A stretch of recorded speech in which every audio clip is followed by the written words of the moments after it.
واهدنا نهج سبيلي مرحبا مرحبا كي به نسعد ونور الشاد مرحبا مرحبا.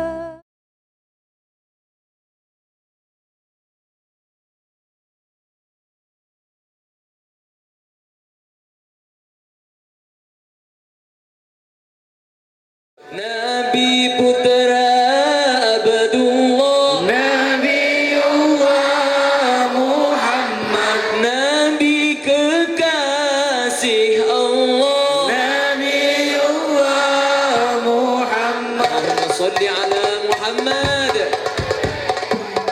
Maulaya shalli wa sallim daiman abadan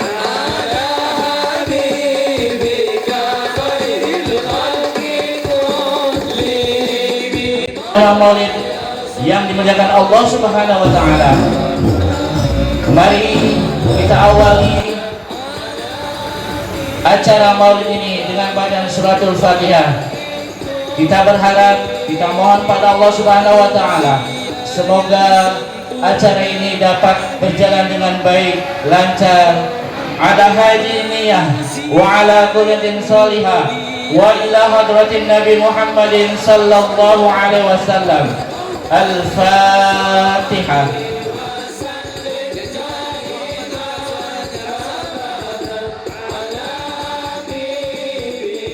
Pada kesempatan siang hari ini kita dapat berkumpul, bersilaturahim, bermuajahah dalam acara memperingati Maulid Nabi Muhammad sallallahu alaihi wasallam.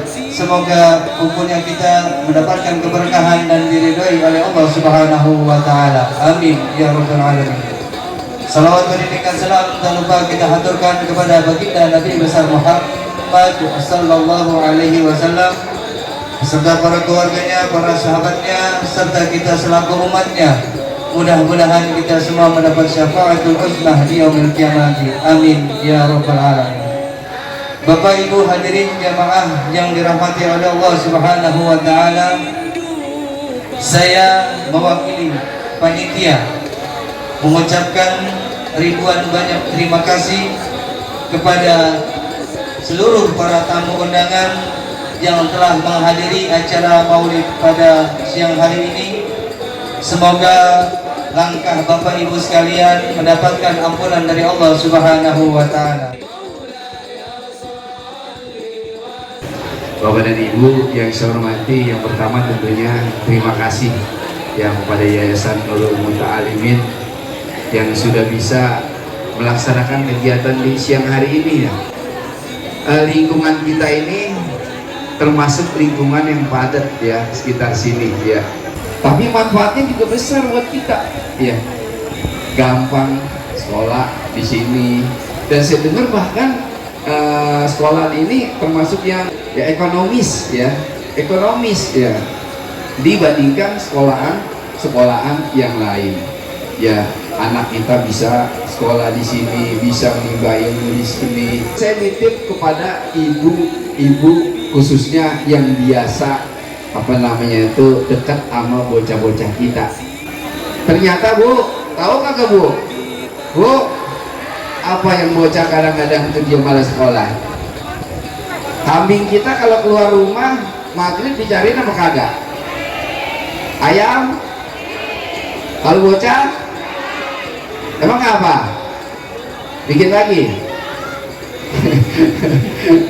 Iya, jadi ternyata sebagian besar yang menyebabkan bocah itu pada putus sekolah adalah support dari keluarganya ya. Makanya penting sekali yang namanya dukungan daripada ibu bapak selaku orang tua. Ya sekolah berangkatnya gratis ya. Di sekolahnya kan bayar ya, bener gak? Dan di sekolahan udah dapat pelajaran, dapat ilmu, dapat makan sekarang, bener nggak? Jadi mari, maksud saya dengan kemudahan seperti ini, mari sama-sama kita dukung keluarga kita, anak-anak kita untuk tetap sekolah ya, untuk tetap. Halo ibu-ibu yang punya anak, ibu-ibu bapak-bapak. Ya mari ya sama-sama kita semuanya, keluarga semua yang ada di Kelurahan Pesanggerahan ini, jangan sampai anak kita ada yang putus sekolah ya. Penting banget sekolah, bener apa kagak? Ada kagak orang yang kagak sekolah dia sukses? Ada nggak? Ada yang pakai tanah pendek mulu dulu tuh, siapa tuh pengusaha? Hah? Bang Sadido kagak sekolah dia, tapi dia duitnya banyak. Banyak kagak orang yang begitu? Banyak apa kagak? Kagak. Ya 1001 orang yang begitu. Ada dulu menteri, agak sekolah sama menteri. Susi agak sekolah, jadi menteri. Ya. Cuman kan 1001 yang begitu. Ya. 1001 kalau kita agak sekolah mau gimana? Ya. Padahal sekolah itu salah satu faktor, pendidikan itu salah satu faktor yang mempengaruhi eskalasi perekonomian kita. Jadi kita sekolah, ya bener nggak? Kita belajar sekolahan, kita jadi pinter. Jadi pinter nanti kita bisa dapat kerja. Syukur-syukur kita bisa menciptakan lapangan kerja. Dengan kerja itu kita bisa mendapatkan duit, ya gitu istilahnya deh ya. Ya itulah maksudnya sekolah itu menjadi eskalasi perekonomian kita, khususnya di keluarga kita deh.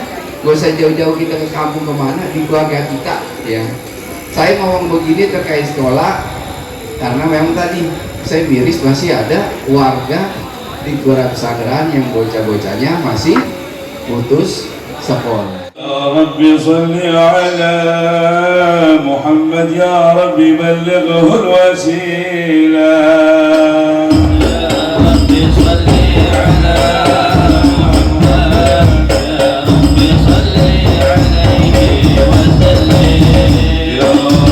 صل على محمد يا رب خصاه بالفضيلة يا رب صل على محمد يا رب صل عليه وسلم يا نبي سلام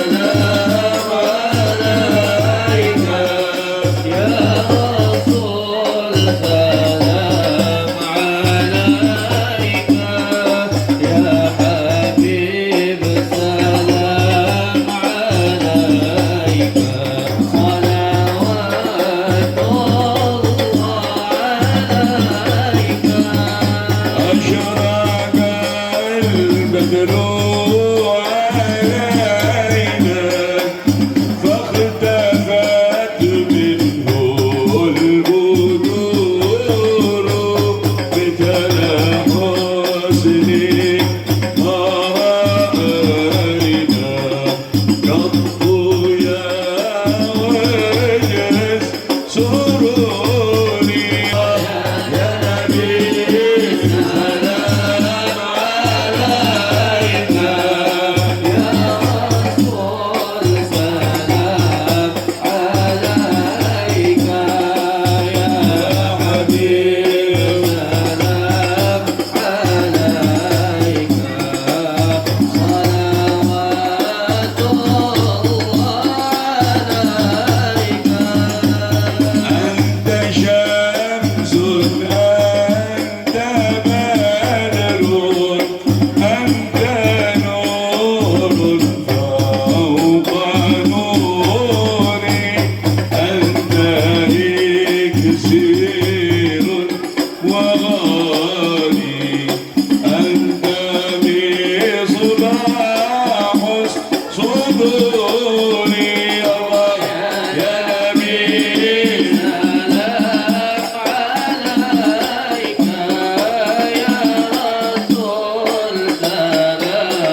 حبيب السلام عليك صلوات الله عليك مرحبا يا رسول الله يا مرحبا بك إن بك نسعد مرحبا مرحبا يا نور العين مرحبا مرحبا جد الحسين مرحبا مرحبا جد الحسين واهدنا نجاة سفيني مرحبا مرحبا كي به نسعد ونور جاد مرحبا مرحبا مولاي صل وسلم دائما ابدا على حبيبك Pertama-tama mohon maaf karena terlambat. Perjalanan dari Solo lewat darat lancar masuk Jakarta, terjebak kemacetan.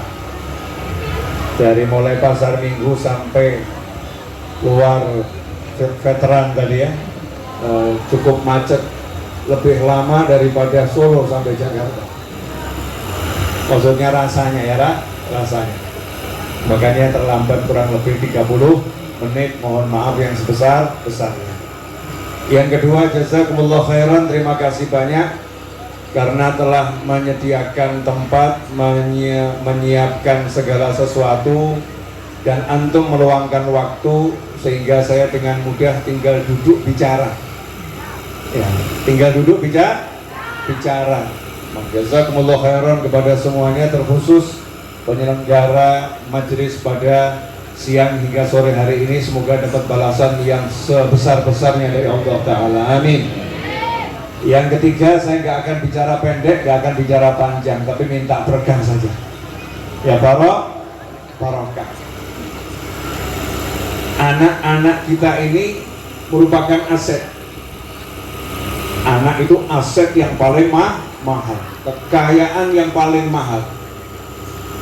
Yang jadi masalah, seringkali selaku orang tua kita nggak pernah paham kalau anak itu adalah kekayaan yang paling mahal, sehingga sudah punya anak masih merasa miskin, sudah punya anak masih mencari-cari yang lain, sibuk waktunya untuk bekerja, padahal yang dicari sudah ada di hadapan mata, yaitu buah hati tercinta, anak yang insya Allah bisa bawa kita bahagia dunia sampai jannah nanti, amin Allahumma amin. Tidak sedikit orang yang keluar dari pagi sampai malam untuk menambah kekayaan, bukan mencukupi kebutuhan. Karena sebetulnya kebutuhan hidup kita itu nggak banyak, yang banyak nafsu kita. Betul. Butuhnya hidup kita itu untuk hidup gak banyak, cuman masalahnya keinginan kita kebanyakan. Pengen ini, dan akhirnya pengen itu, sehingga sesuatu yang paling berharga yaitu hidup itu sendiri hilang. Hidup itu sendiri hilang. Orang-orang tua terdahulu mengatakan, mangan orang mangan, yang penting kumpul. Gak makan gak jadi masalah, yang penting bisa berkumpul bersama keluarga, bersama orang tua, bersama pasangan hidup, bersama sahabat, bersama kerabat. Tapi orang zaman sekarang kumpul nggak kumpul, yang penting makan. Tapi kalau orang tua nggak ngurus anaknya bener, diajarin anaknya cari harta, diajarin anaknya cari dunia, maka ketika orang tuanya memanggil dan harta memanggil, ia pilih harta daripada orang tua. Betul. Yang paham ibu-ibu yang sudah mulai masuk usia senja, bapak-bapak yang udah seusia saya dan ke atas sedikit, orang tuanya ngomong, nak tolong temani bapak Anaknya jawab maaf, ada rapat kantor. Orang tuanya ngomong, nah, temani ibu. Anaknya ngomong, maaf, ada urusan penting di kantor. Sehingga yang terpenting buat anak adalah kantor dan kantor dan kantor dan kantor dan kantor. Sementara orang tuanya menjadi urutan kepentingan yang nomor sekian, bukan yang paling utama lagi. Siapa yang salah? Yang salah adalah orang tuanya sendiri, karena sejak kecil mendidik harta dan harta dan harta dan harta dan harta, bukan orang tua dan orang tua dan orang tua. Karena itu jangan pernah salahkan anakmu, cek dirimu sendiri. Ya, cek dirimu sendiri. Gak ada kata terlambat. Ayo kita perbaiki. Dunia ini cuma sebentar. Dunia ini cuma sementara. Karena itu dulu ilmu itu mudah. Ilmu itu gak ribet. Ilmu itu gak ruwet. Belajar sholat, belajar zakat, belajar haji, belajar umrah, belajar Ramadan, belajar qiraatul Quran, belajar bakti sama orang tua, ilmu semacam itu. Belajar mana yang halal, mana yang haram. Sekarang kita belajar ilmu tinggi-tinggi, ditanya arkanus sholat nggak ngerti. Muslim S1, S2, S3 ditanya apa rukunnya sholat, layak nggak ngerti. Siapa yang salah? Orang tuanya yang nanti ditanya sama Allah Subhanahu wa Ta'ala. Ibu bapak masuk kubur, malaikat gak nanya gelarmu apa, S1, S2, S3, yang ditanya man rabbuka, siapa Tuhanmu, bisa jawab enggak? Itu nanti yang ditanya begitu. Nah, kalau anaknya dididik dengan benar di madrasah ibtidaiyah, diajari itu Allahu Rabbi dari kecil sudah diajarkan, sehingga ketika dia tumbuh besar seperti saat ini lulusan pondok pesantren jadi sarjana S1, S2, S3, tapi yang menjadi pondasinya adalah ilmu akhirat, yang menjadi pondasinya adalah ilmunya Allah Subhanahu wa Ta'ala. Sehingga meskipun gelarnya ada 10, dia fasih berbahasa Arab. Gelarnya ada 10, dia fasih membaca Al-Quran. Gelarnya ada 20, orang tuanya yang menjadi tumpuan harapan dan yang nomor 1 dalam hidupnya. Na'udzubillah min dzalik. Sebaliknya, kalau yang menjadi pondasi bukan lagi ilmu-ilmunya Allah, maka yang terjadi ketika ibunya telepon, nah temani ibu, jawabannya lagi diajak ketemuan sama bos. Ibu kalau anak jawab gitu, nangis atau enggak nangis, Bu? Nangis atau enggak nangis? Kira-kira terjadi atau enggak terjadi? Jangankan kalau dipanggil sama bos, baru dipanggil sama handphonenya orang tuanya ditinggalkan. Baru dipanggil sama dering handphone, orang tuanya ditinggalkan. Baru dipanggil sama tutik, ada suatu pesan WhatsApp yang masuk, orang tuanya ditinggalkan. Kenapa? Karena kita nggak mendidik anak kita untuk mengenal Allah Subhanahu wa Ta'ala. Karena itu pelajaran yang penting yang harus disampaikan kepada keluarga kita hari ini adalah bagaimana mengembalikan anak kita ke Allah, mengembalikan istri kita ke Allah, mengembalikan para suami ke Allah, mengembalikan keluarga kita ke Allah. Kenalkan siapa yang menciptakan jagat raya, kenalkan siapa pemilik semuanya, kenalkan siapa yang maha kuasa, kenalkan siapa yang maha memberi rezeki. Orang-orang terdahulu, para aulia wa sholihin, bagaimana beliau-beliau menjadi wali? Karena beliau-beliau berpesan kepada pembantu-pembantu di rumah yang ngurus anak, kalau kamu lagi nyuapin anak saya, setiap kali mau suapin, mulutnya terbuka, katakan ini dari Allah, ini dari Allah, ini dari Allah. Selalu diingatkan, ini dari Allah. Kalau kamu butuh sesuatu, nak minta dulu sama Allah. Kamu angkat tangan, doa, minta kepada Allah. Ini yang sekarang hilang dari masyarakat kita, lupa pada Allah Subhanahu wa Ta'ala. Pertama-tama kalau pengen sesuatu, suruh mikir, cari itu, caranya gimana, pelajarin itu. Gak dikenalkan dengan yang namanya sholat duha, gak dikenalkan dengan sholat hajat, gak dikenalkan dengan sholawat, gak dikenalkan dengan doa orang tua, gak dikenalkan dengan ziarah kubur para wali, gak dikenalkan dengan amalan-amalan orang soleh untuk menggapai hajat, tapi diutamakan how to-nya. Caranya bagaimana? Cara-cara duniawi, teori-teori dari orang-orang yang gak ngerti, jalan kehidupan yang sejati yang diajarkan oleh para wali dan para nabi, yang muncul dari hati suci, yang disinari oleh cahaya ilahi. Mereka hanya mengerti ilmu yang sifatnya adalah praduga yang seringkali banyak salahnya daripada benarnya. Ikhwani rahimakumullah, ambil napas dulu. Urusan dunia itu dianggap ringan. Yang ada ditanyakan, tadi kamu sholat subuh jamaah enggak? Kamu tadi sholat zuhur di mana? Di sekolah jamaah enggak? Kamu tadi habis sholat doakan bapak enggak? Doakan ibu enggak? Kamu terakhir kali ziarah ke kakekmu kapan? Kamu terakhir kali ziarah ke nenekmu kapan? Semua urusannya akhirat. Sekarang al-fulus. Betul atau betul? Duit.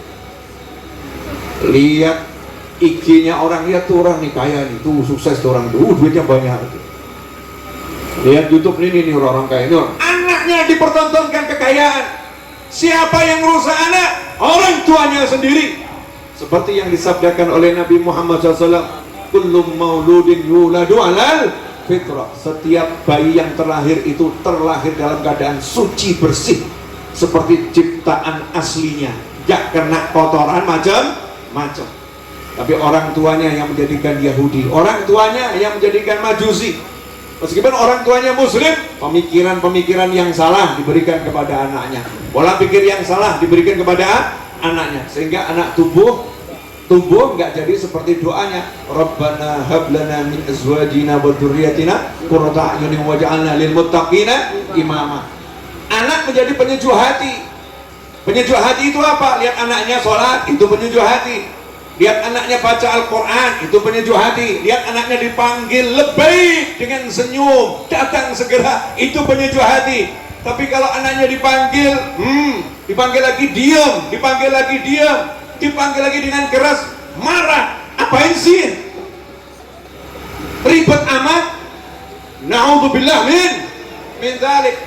Mau dia ranking 1, mau dia EQ tertinggi, kalau dipanggil orang tua, menghardik, tidak mendatangi, tidak menampilkan wajah yang menyenangkan, ini bukan penyejuk hati, tapi pembakar hati. Na'udzubillah min dzalik. Ulama-ulama terdahulu itu kalau wiridnya kurang 1, biasa baca sholawat 100, kok sholawatnya 99, kemudian dilihat di situ kok kudanya agak bertingkah, biasanya kudanya nurun, ini kudanya kok agak bertingkah. Langsung ulama tadi berkata, ini wirid saya ada yang kurang. Dicek, oh iya betul, sholawatnya kurang 1. Sholawatnya kurang 1, sholawat tuh ini bukan maksiat, taatnya kurang, kudanya dibuat bertingkah oleh Allah Subhanahu wa ta'ala. Nah kalau kita ini kira-kira kurang taat atau banyak maksiat? Dua-duanya. Taatnya kurang, maksiatnya banyak. Jadi wajar nggak kalau hidupnya susah? Wajar nggak kalau hidupnya resah? Wajar nggak kalau hidupnya banyak masalah? Wajar nggak kalau hidupnya tidak menyenangkan? Wajar. Kenapa? Yang dilawan Allah Subhanahu wa ta'ala, yang ditantang Allah Subhanahu wa ta'ala. Maka kalau kita mau hidupnya tenang, mau hidup kita senang, ala bidzikrillah, ingat Allah, tatmainnul qulub, hati menjadi tenang. Semakin tenang hati kita, semakin Allah memberikan kenyamanan dalam hidup kita. Ikhwani rahimakumullah, insyaallah saya akan kasih satu cerita gambaran keluarga yang sakinah mawaddah warahmah. Ya, sakinah mawaddah warahmah. Bu, pengen nggak rumah tangganya sakinah mawaddah warahmah? Pengen ya? Sama. Saya pengen, antum pengen, kita semua pengen. Saya ambil contoh satu keluarga yang setiap hari kita diperintahkan untuk mendoakannya. Allahumma sholli ala sayyidina Muhammadin kama shallaita ala sayyidina Ibrahim wa ala ali sayyidina Ibrahim. Keluarga Nabi Ibrahim ini selalu didoakan dalam sholat. Bahkan Nabi Muhammad SAW minta didoakan mendapatkan keberkahan seperti Nabi Ibrahim dan keluarga Nabi Ibrahim alaihi wassalatu wassalam. Walaupun kekasih kita baginda Muhammad SAW termasuk keluarga Nabi Ibrahim, karena beliau cucunya Nabi Ibrahim alaihi salam dari Nabi Ismail alaihi salam. Neneknya Nabi itu yang lari Safa dan Marwah, itu neneknya Nabi Muhammad Sallallahu Alaihi Wasallam. Keluarga Nabi Ibrahim ini keluarga yang luar biasa. Bu, ibunya Nabi Ismail itu bukan istri tunggal, bukan, tapi seorang istri yang punya madu. Pertanyaan saya, menjadi istri tunggal dan istri yang punya madu itu kira-kira mana yang lebih berat? Mana yang lebih berat? Gak ada yang berat, karena sama saja. Mau istri pertama, istri kedua, istri ketiga, istri keempat, suaminya satu. Tugasnya istri adalah taat pada Allah dengan mati pada suami. Betul? Cuman setannya lebih banyak. Ya, setannya lebih banyak. Ibunya Nabi Ismail alaihissalam ini punya madu. Madunya belum punya anak, beliau punya anak. Kemudian oleh Allah Ta'ala diperintahkan untuk ikut suaminya pergi ke suatu tempat yang gak jelas. Pokoknya ikut suami. Sami'na wa ta'na. Pertanyaan saya, ibu-ibu diajak suami pergi, mau kemana? Udah ikut aja, nurut atau nentang? Ya. Bu, diajak suami pergi, ayo ikut saya pergi, bawa tasnya. Pertanyaan, langsung sami'na wa ta'na atau perdebatan panjang? Ibu-ibu ini di majelis ilmu jangan dusta, jujurmu adalah ilmu. Sami'na wa ta'na langsung dengan oke sayang, I love you, aku ikut kamu, begitu? Masya Allah, bapak-bapak dengarkan baik-baik. Yang terjadi nurut atau nentang? Nanya dulu, betul? Kalau jawabannya ya ikut aja, pokoknya ikut saya. Kira-kira ikut atau nentang? Lawang diajak pergi yang jelas aja nggak mau, apalagi yang nggak jelas. Ajakannya jelas, ajakannya makan, ajakannya halal, perbuatannya baik, nurut atau melawan? Ini contoh tadi loh, warung pojok tadi ya. Jawabannya lawan. Perjuangkan keinginan, jangan biarkan dikendalikan oleh suami, nanti kamu diperbudak oleh suami. Masya Allah, sekarang istri taat suami dibilang diperbudak suami. Santri hormat kepada kiai dibilang diperbudak oleh kiai. Nanti kalau ada anak itu ngeset cium kaki orang tuanya dibilang orang tua memperbudak anak. Nanti kalau ada istri ngeset pingin cium kaki suami dibilang istri diperbudak suami. Na'udzubillah min dzalik. Itu pemikiran-pemikiran orang-orang yang gak jelas. Tapi kalau kita bangsa Indonesia, bangsa yang beradab, bangsa yang sopan, bangsa yang penuh cinta, bangsa yang pandai menghargai. Karena itu kalau orang tua kita cium kaki, orang tua kita jalan dengan hati-hati. Kalau guru kita ngesot menghampiri, kalau ada orang tua di jalan kita merunduk dan mengucapkan derek langkung, minta jalan. Itulah ajaran asli negeri ini. Maka yang gak suka dipertanyakan cintanya pada bangsa ini. Paham atau paham? Paham atau paham? Lanjut. Jadi ibu melawan atau nurut? Allah ya. Maaf loh bu, saya ini bongkar fakta ini, betul ya? Para suami jangan komentar ya, bahaya, kamu komentar diajar ya. Pokoknya diam aja, nanti biar yang bersangkutan jujur sendiri.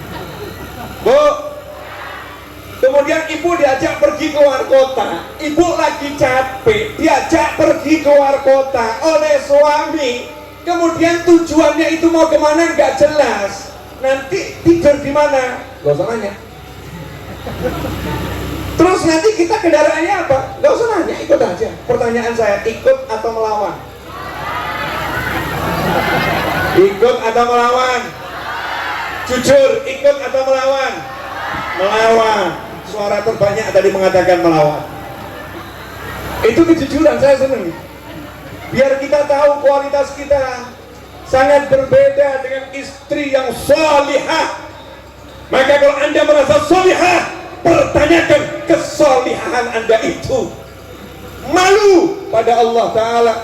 Maka kalau kamu disakiti, kamu dilukai, layak. Kenapa? Karena engkau nggak taat pada Tuhanmu dalam taatmu pada suamimu. Mesti ngomong, Fit, kenapa kok urusan gini istri melulu yang diserang? Sabar, ini baru babnya istri. Nanti ada babnya sendiri sendiri. Ikut kajian sampai usai. Tergantung waktu. Kalau waktunya cukup, saya terangin semua. Kalau nggak cukup, ya nasib. Nasib baru babnya sampai istri. Ini istri yang satu ini langsung sami'na wa ata'na, bawa anak. Sami'na wa ata'na. Istri yang satunya nggak nanya pula. Kenapa saya ditinggal sendiri di sini? Kenapa saya nggak diajak? Pilih kasih ya. Emang begitu istri Nabi Ibrahim? Nggak ada. Suaminya bilang, kamu tunggu di sini, siap. Gak nanya kapan kembali, Mas. Kapan kamu mau balik, Mas? Gak nanya. Sami'na wa ata'na. Saya mau nanya, istri yang model seperti ini langka atau super langka? Langka atau super langka? Super langka. Dan kelihatannya di Bintaro susah ditemukan. Iya, kemudian di sekitar mana nih wilayah ini? Pesanggerahan susah ditemukan. Veteran susah ditemukan. Perbesar, Tangerang Selatan susah ditemukan. Jakarta susah ditemukan. Bukan nggak ada, susah ditemukan. Dan istri dan anaknya ditinggalkan begitu saja. Istrinya nanya, bukan protes. Sayang, kenapa kami ditinggalkan di sini? Ya, kenapa? Tujuannya apa? Pengen tahu. 2 kali nanya nggak dijawab. Istrinya pinter. Berarti suami saya nggak boleh jawab ini. Suami saya nggak boleh ngomong ini. Maka istrinya berkata, apakah Allah yang suruh kamu? Nabi Ibrahim juga nggak ngomong iya, karena dilarang ngucap. Cukup menganggukkan kepala. Itu muktamad tafsir. Ya, Nabi Ibrahim menganggukkan kepala tanpa boleh, tanpa balik, menganggukkan kepala. Istrinya dengan santai menjawab, lanjutkan perjalananmu sayang, jangan khawatir. Allah yang suruh, pasti Allah yang bereskan, pasti Allah yang amankan, pasti Allah yang urus kami semua. Jangan risau, jangan ragu. Saya mau nanya, istri ditinggal di padang Sahara, gak ada manusia, gak ada kehidupan di sana, bersama bayinya, tanpa ada yang ngurus, dengan perbekalan seadanya, secukupnya, hanya untuk mungkin sepekan, no protes, dan mengatakan pada suaminya, lanjutkan perjalanan, gak usah risaukan kami. Pertanyaan saya, istri yang begini super atau super? Ya, super solihah luar biasa. Istri zaman sekarang, oknum istri zaman sekarang udah ditinggal di rumah, bukan di padang Sahara, ditinggal di rumah. Suaminya pergi cari nafkah, itu masih telepon, WA tanpa henti. Gimana ini SPP anak belum dibayar? Gimana ini? Jadi suami yang bener dong. Gimana ini? Kamu tuh jadi laki-laki tuh bisa gak sih? Kamu laki atau perempuan, gimana ini? Udah tinggal di rumah, tawakalnya pada Allah nggak ada, zero. Pertanyaan saya, ngeri atau enggak ngeri? Kehidupan macam apa yang dibangun dalam zaman saat ini? Itu kehidupan Nabi Ibrahim yang kita sholat suruh ingat terus. Kan disuruh ingat terus tuh ya. Nabi Ibrahim dan keluarganya, bukan cuma Nabi Ibrahim. Sholat kita suruh ingat Nabi Ibrahim dan keluarganya ada apa? Haji suruh ingat Nabi Ibrahim dan keluarganya ada apa? Idul Kurban ingat Nabi Ibrahim dan keluarganya ada apa? Karena kalau rumah tangga mau sakinah, mawaddah, rahmah, itu contoh nyatanya. La yahtad ila katsir fulus. Gak butuh duit banyak, tapi duitnya banyak. Itu istri yang nurut, pasrah sama Allah, yakin Allah Tuhannya gak akan menyia-nyiakannya. No protes, gak ada protes dalam hati, ridho pada takdir ilahi, sendiri, gak meratapi. Coba kalau oknum istri zaman sekarang, nah Memang bapakmu nggak perasaan ya?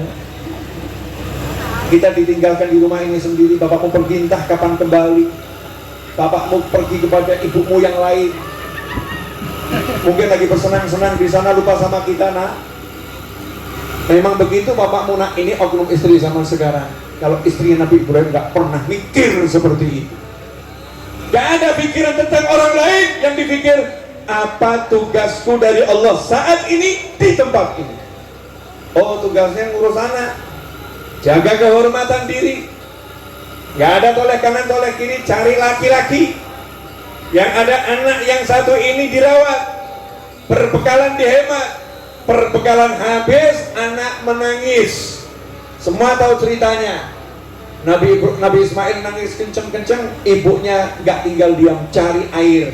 Sofa marwah, sofa marwah, sofa marwah. Gak ada dalam hati, ini toh suami udah tahu pergi lama, bekal cuman segini. Emang gak bisa ngukur ya kebutuhan anak istri. Nih sekarang anaknya nangis, bisa-bisa mati loh ini. Mana tanggung jawabnya? Ada begitu? Gak ada. Suaminya diikhlaskan, sang istri sofa marwah, sofa marwah. Hasilnya Allah kasih air Zam-Zam. Allah kasih air Zam-Zam. Ini yang perlu dicontoh.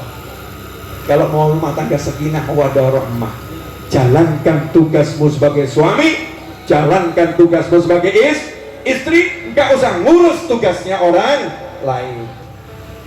Sekarang enggak kok, istri ngeritisi tugasnya suami, suami ngeritisi tugasnya istri. Kamu jadi istri, kamu jadi istri, kamu jadi suami, kamu jadi suami. Kemudian perang konten. Istri cari konten-konten yang menghajar suami, dikirimkan lewat WA. Nih dengerin nih. Suami pun telepon ustadznya dan gurunya. Ustadz, guru punya nggak nasihat-nasihat untuk istri? Kalau nggak ada, tolong buatin sebentar. Kirimkan balik, nih nasihat dari Syekh Fulan buat kamu. Akhirnya yang berceramah konten ustadz ketemu konten ustadz berceramah, dua-duanya jadi penonton. Hi, rasain. Saya mau nanya, terus siapa yang sadar? Gak ada kan? Ya. Jalankan tugasnya sebagai manusia di hadapan Allah Subhanahu wa ta'ala. Hasilnya Allah karuniai anak yang soleh, Nabi Ismail alaihissalam. Nabi Ismail jauh dari ayahnya, gak dididik langsung oleh ayahnya, ditinggal bersama ibunya. Single parent kalau kata orang tua sekarang ya. Satu saja orang tua yang ngurus, yang lain pergi jauh.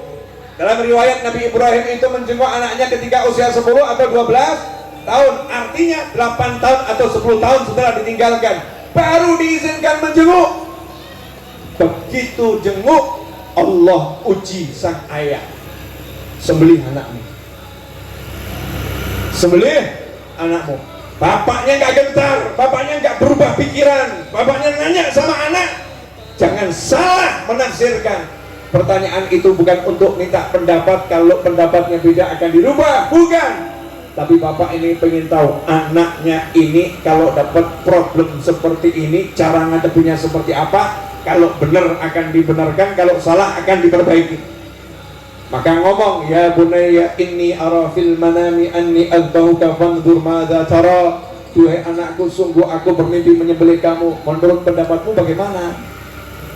Aku ini mimpinya beli kamu. Menurut kamu bagaimana dengan mimpi yang semacam ini? Anaknya nggak jawab, ayah baru ketemu udah ngomongin begitu. Lama loh kita ini berpisah, nggak peluk-pelukan dulu langsung ngomong mimpinya beli saya. Nabi Ibrahim juga nggak protes, nggak seperti orang, ya Allah gimana ini ya Allah, masa baru ketemu anak suruh ngomong begini? Nggak ada. Allah Maha Pengasih, Allah Maha Penyayang. Yakin Nabi Ibrahim alaihissalam. Orang zaman sekarang ini ngomentarin Allah, ya Allah gimana? Kok begini ya Allah? Kurang apa saya ya Allah? Saya udah sholat, saya udah puasa, saya udah zakat, saya udah istighfar, saya udah maulid, saya udah zikir, saya udah ziarah. Kenapa semacam ini ya Allah? Nabi Ibrahim alaihissalam dengan santai mengatakan pada putranya tercinta, ya bunayya inni ara bil manami anni azbahuka fanzur madza tara. Bagaimana pendapatmu? Saya mimpinya beli kamu. Anaknya 8 tahun 10 tahun nggak ketemu, Bapaknya ngomong begitu, anaknya wajahnya ceria, sumringah. Anak itu berkata menenteramkan ayahnya, ya abatif al-majumah. Ayah, simpel aja, laksanakan yang diperintahkan. Satajiduni insyaallah. Insyaallah kamu akan dapati aku termasuk anak yang sabar, masuk dalam kelompok orang yang sabar. Bapaknya senang, masya Allah, anak ini umur 10-12 tahun dikasih problem nyawanya mau diambil lewat tangan ayahnya sendiri. Dikatakan ambil nyawaku. Anak sekarang baru dimintain duit marah sama orang tuanya, baru dimintain waktu marah sama orang tuanya, baru suruh nemenin marah sama orang tuanya. Nggak diminta nyawanya, diminta waktunya 10 menit, diminta waktunya 20 menit, diminta waktunya 1 hari, marah, protes pada orang tuanya. Orang tua nggak tahu diri. Masya Allah, ngeri atau nggak ngeri? Ini Nabi Ismail, ambil nyawaku, if'al ma tu'mar, laksanakan yang diperintahkan. Saking taatnya sama Allah, nggak ngomong Allah yang suruhkan lakukan, enggak. Nabi Ismail nggak bawa-bawa nama Allah. Kenapa? Karena ini urusannya nggak enak. Laksanakan yang diperintahkan. Nabi Ibrahim pun juga tidak mengatakan saya diperintah Allah. Kenapa? Ini urusannya nggak enak. Maka beliau berkata, aku bermimpi nyembelih kamu. Beliau nggak mengatakan saya diperintah Allah nyembelih kamu. Padahal kalau beliau berkata bahwa nama Allah kan lebih enak ya, lebih mudah. Ini bukan mau bapak lo ya, ini maunya Allah. Tapi urusan gak enak, Nabi Ibrahim gak mau bawa-bawa nama Allah. Aku mimpi nyembelih kamu. Anaknya juga begitu, urusannya gak enak, gak mau bawa-bawa nama Allah. Laksanakan yang diperintahkan, yang perintah gak disebut. Berat itu melaksanakan perintah orang tuanya, berat. Ini diminta nyawa, kasih, Masya Allah. Hasilnya apa? Bapak nurut sama Allah, ibu nurut sama Allah, suami istri nurut sama Allah, anak nurut sama Allah. Di tempat yang gak ada kehidupan, Allah kasih air zam-zam yang sampai hari ini ila yaumil qiyamah gak akan berhenti. Contoh nyata itu. Yang dikasih bukan Nabi Ismail itu, yang dikasih ibunya yang cari, betul kan ya? Ibunya yang cari, dikasih di kakinya Nabi Ismail alaihissalam. Nabi Ismail masih bayi, masih bayi. Artinya ini wanita solihah gitu loh, bukan Nabi, bukan Rasul, bukan Nabi, bukan Rasul, wanita solihah. Nabi Ismail alaihissalam masih bayi. Setelah itu datang orang, karena lihat ada burung minum air di situ, lihat ada burung, datang rombongan dari Yaman, rombongan dari Yaman. Makanya ada sholawat Tohal Yamani, Toha Nabi Muhammad SAW Yamani, orang Yaman. Rasulullah itu keturunan ya Yaman. Kenapa? Karena Nabi Ismail alaihissalam menikah dengan orang Yaman yang pertama kali datang ke tanah Makkah. Menikahlah di situ. Kemudian jadi kota. Jadi kota. Duduk manis ibunya Nabi Ismail, duduk manis Nabi Ismail, dapat bayaran. Karena apa? Tukar tambah barter. Ambil zam-zam ganti buah, ambil zam-zam ganti kambing, ambil zam-zam bangunkan rumah. Duduk santai, rezeki mengalir. Duduk santai, rezeki mengalir. Kenapa? Wa may yattaqillaha yaj'al lahu makhrajan wa yarzuqhu min haitsu la yahtasib. Siapa takwa kepada Allah, yaj'al lahu makhrajan, masalahnya apapun Allah kasih solusi. Wa yarzuqhu min haitsu la yahtasib. Dan Allah beri dia rezeki dari arah yang nggak pernah diduga. Pertanyaan saya, jadi sekarang konsep cari rezeki yang pengen Anda pegang itu konsep yang semacam apa? Keluar pagi pulang malam, keluar pagi pulang malam. Saya mau nanya, selama 1 bulan gajinya nambah atau tetap? Maka ikuti konsep hidupnya para aulia wa sholihin, para anbiya wal mursalin. Kerja, usaha, tapi itu nomor sekian, bukan yang diandalkan. Hasya wa kalla, tidak diandalkan. Andalannya apa? Sholat jangan sampai tidak berjamaah. Pagi pergi ke kantor 5 waktu nggak berjamaah, rugi. Pergi ke pasar 5 waktu nggak berjamaah, rugi. Susah dunia, susah akhirat. Naudzubillah min dzalik. Jadi pulang dari sini yuk kita perbaiki hidup kita ya. Mulai dari yang mudah, sholat berjamaah. Sholat berjamaah, jangan biarkan sholat sendiri. Kemudian jadikan orang tua itu nomor satu. Itu ada satu kalimat friend itu apa? FRIEND, betul? Nah, itu terakhirannya apa? AND, betul? Kemudian ada lagi boyfriend, terakhirnya apa? AND, N lagi. Pokoknya friend semua itu terakhirannya N. Jadi friend juga N. Iya, ini juga N. Yang nggak N apa? Family nggak ada N-nya. Bapakmu, ibumu nggak ada N-nya. Anakmu nggak ada N-nya. Suamimu, istrimu nggak ada N-nya. Kalau dalam takwa pada Allah Subhanahu wa Ta'ala, maka fokuslah untuk mengutamakan keluarga, bukan yang lain. Mengutamakan artinya apa? Bukan duduk lama-lama, bukan. Nabi Ibrahim jauh dari istrinya. Istri Nabi Ibrahim jauh dari suaminya. Jangankan duduk lama-lama, enggak bisa duduk. Terpisah. Mengutamakan keluarga artinya keluarganya sama-sama diajak taat pada Allah Subhanahu wa Ta'ala. Itu namanya mengutamakan keluarga. Diajarin untuk keluarganya sholat, diajarin baca Al-Quran, diajarin zikir, diajarin ziarah dan lain sebagainya. Mudah-mudahan teriakan-teriakan saya di penghujung apa ini ya, pengajian ini membuat yang ngantuk hilang ngantuk. Saya dari Solo sampai Jakarta baru turun dari mobil, naik motor biar cepet. Dari mobil saya turun, saya naik motor biar cepet. Kalau saya yang perjalanan cukup panjang saja bersemangat, kalau antum dari tadi cuma duduk di sini kok kurang semangat, itu aneh rasanya. Itu aneh rasanya. Pesan saya ibu-ibu, tolong ya Bu, rubah mindsetnya ya. Gak usah mikir dunia lagi, gak usah mikir beneran, gak usah mikir, pikir akhirat.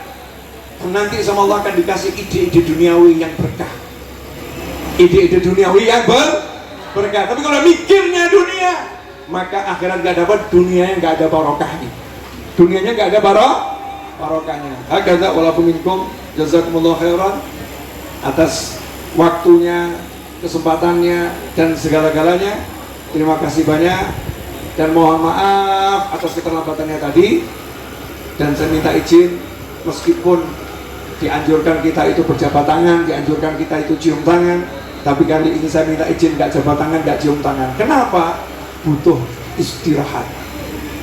Sudah saya habiskan power tadi untuk teriak-teriak. Besok subuh saya masih harus berangkat ke Jambi.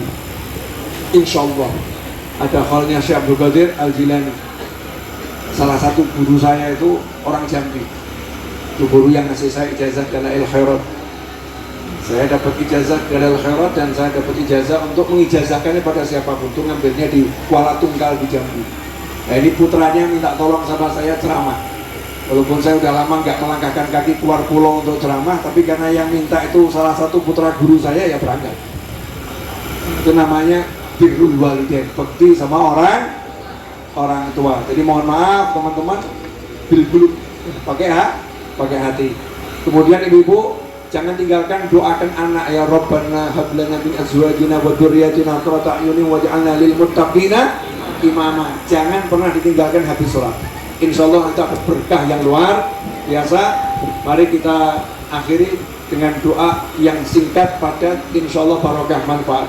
Asyraqal badru alaina waqtafa badru tamami mithla husni ma ra'ayna fil iraqain wasyami. Rabbi faj'al mujtama'na ghayatu husnul khitami wa'tina ma qad sa'alna min atayakal jisami wakrimil arwa'a minna bilika khairil anami wablighil muhtara anna min salatin wa salami walhamdulillahi rabbil alamin wa minkum. Wassalamualaikum warahmatullahi wabarakatuh. Mudah-mudahan Allah Subhanahu wa Ta'ala kuatkan Islam kita, iman kita, ketakwaan kita sampai akhir hayat kita. Marilah sama-sama kita tutup dengan talqin dzikir. Qala Rasulullah sallallahu alaihi wa alihi wasallam, afdalu ma qultuhu ana wa nabiyyuna min qabli, la ilaha illallah.